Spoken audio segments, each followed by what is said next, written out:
Sir ಇವಾಗ ಇದು ಹಿಂದಿ ಮತ್ತು ಅದರ್ ಸೌತ್ ಇಂಡಿಯಾ ಲ್ಯಾಂಗ್ವೇಜಲ್ಲಿ ಬಿಗ್ ಬಾಸ್ ಬರ್ತಾ ಇದೆ. ಸೊ ಇವಾಗ 11th ಸುದೀಪ್ ಸರ್ ಜೊತೆಗೆ ಹೋಗಿ ಇದನ್ನು ಮಾಡಬೇಕು ಅಂತ ಇದೆ. ನೀವು ಹೋಗಿದ್ದೀರಲ್ವಾ?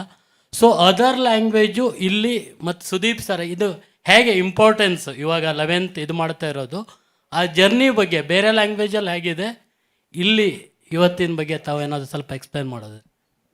ಬೇರೆ ಲ್ಯಾಂಗ್ವೇಜ್ ಗೊತ್ತಿಲ್ಲ, ಬಟ್ ಸುದೀಪ್ ಸಾರು ಅಂದರೆ ಇದರಲ್ಲಿ ತೊಗೊಂಡ್ರೆ ಇಂಡಿಯಾದಲ್ಲೇ ತೊಗೊಂಡ್ರೆ ಒಂದು ಸ್ಟ್ರೆಚ್ಚಲ್ಲಿ 11 ಸೀಸನ್ ಯಾರೂ ಮಾಡಿಲ್ಲ ಸುದೀಪ್ ಸಾರ್ ಬಿಟ್ಟರೆ. ಇದು ಫಸ್ಟ್ ಟೈಮ್ ಅಂದರೆ ಇಂಡಿಯಾದಲ್ಲೇ ಫಸ್ಟ್ ಟೈಮ್ ಒಂದು ಹೋಸ್ಟು 11 ಸೀಸನ್ಗಳನ್ನು ಮಾಡ್ತಾ ಇರೋದು.